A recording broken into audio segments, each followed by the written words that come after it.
Bismillahirrahmanirrahim. Assalamualaikum warahmatullahi wabarakatuh. Perkenalkan, saya Rizko Mulyani, saya dari kelas 6D. Saya di sini akan mereview artikel yang pertama yang berjudul Sejarah Pertumbuhan dan Perkembangan Bahasa Arab. Artikel ini oleh Latifah Salim. Adapun yang saya dapatkan adalah yang pertama, bahasa Arab adalah salah satu bahasa yang termasuk rumpun bahasa-bahasa Semit yang berdiam di sebelah selatan, tepatnya di wilayah Irak. Yang kedua, bahasa Arab adalah temuan dari prasasti tentang Arab Baidah yang diperkirakan hidup pada abad pertama sebelum Masehi, sedangkan Arab Bakiyah nanti setelah abad ke-5 Masehi. Kemudian yang ketiga, dalam pembagian bahasa Arab terbagi menjadi dua. Yang pertama, Arab Baidah dan juga Arab Bakiyah. Adapun Arab Baidah sendiri terdiri dari 3 bagian, yaitu Lihyan, Samud, dan Safa. Sedangkan Arab Bakiyah terdiri atas 2 bagian. Yang pertama Arab Aribah dan Arab Mustaribah. Dan yang terakhir ada faktor-faktor yang membantu kemenangan dialek Quraisy antara lain faktor politik, ekonomi, agama, musyawarah, dan faktor pasar. Baiklah, kita lanjut ke artikel yang kedua. Artikel kedua yang berjudul Bahasa Arab sebagai Bahasa di Dunia. Artikel ditulis oleh Ibnu Burdah. Adapun yang saya dapatkan adalah nasib suatu bahasa sepertinya amat bergantung pada nasib para penutur dan nasib orang-orang yang peduli kepadanya.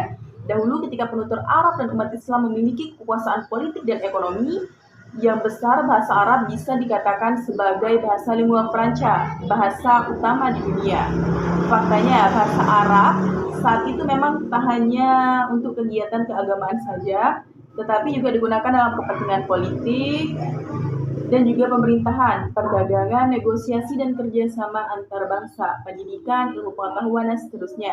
Situasi ini terjadi terutama pada masa-masa puncak kerajaan Muslim pada abad 7 sampai dengan 12 Masehi. Kemudian kita lanjut kepada artikel yang ketiga. Artikel yang ketiga yang berjudul Peran Bahasa Arab dalam Pengembangan Ilmu dan Peradaban Islam. Artikel ini ditulis oleh Taufik Ansori, SS, MPD. Adapun yang saya dapatkan adalah ketika Islam berkembang luas dan bersentuhan dengan peradaban lain, bahasa Arab berperan sebagai jembatan penghubung keilmuan melalui gerakan penerjemahan. Gerakan ini mendapat momentum yang tepat, tidak hanya dari kalangan ulama, tetapi juga dukungan politik dan finansial dari para umara. Sehingga sinergi kekuasaan dan pengetahuan menjelma menjadi sebuah kekuatan yang dasar dalam pembagian ilmu, pengetahuan, dan peradaban Islam.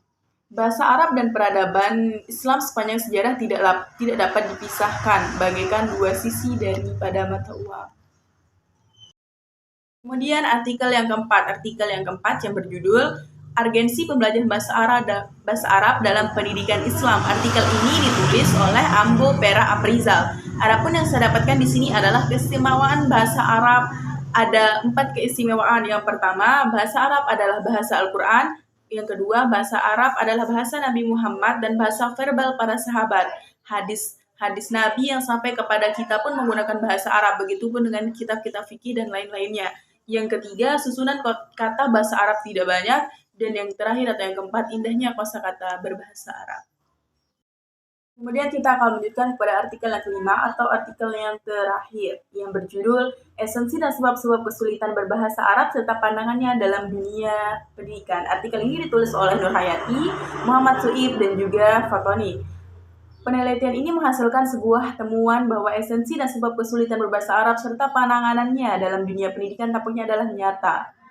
Karena pada kenyataannya bahwa mempelajari bahasa Arab tidak semudah dengan mempelajari ilmu-ilmu sosial lainnya yang tidak memiliki detail dan aspek-aspek kebahasaan yang kompleks yang saling berkaitan antara satu sama lain seperti bahasa Arab. Dengan demikian maka terdapat kesulitan bagi jurusan PBA yang tidak memiliki dasar bahasa Arab sebelumnya, seperti kemampuan membaca bahasa Arab ataupun membaca Al-Quran dengan baik. Kesulitan-kesulitan di dalam mempelajari bahasa Arab tersebut maka didasari oleh latar belakang pendidikan mereka, apakah sebelumnya mereka familiar dengan bahasa Arab atau belum. Kemudian untuk yang terakhir kalinya saya akan menjelaskan gagasan pikiran. Yang saya dapatkan adalah begitu besar peran bahasa Arab terhadap kebudayaan Islam dan menjadi rujukan bagi keilmuan sejarah yang berpengaruh bagi pendidikan sekarang ini. Bahwa benar adanya antara kebudayaan Islam dan juga bahasa Arab tidak dapat dipisahkan bagaikan mata uang. mata uang. Dan henti-hentinya kita akan membahas terus-menerus mengenai peradaban Islam, begitupun dengan bahasa Arab itu sendiri.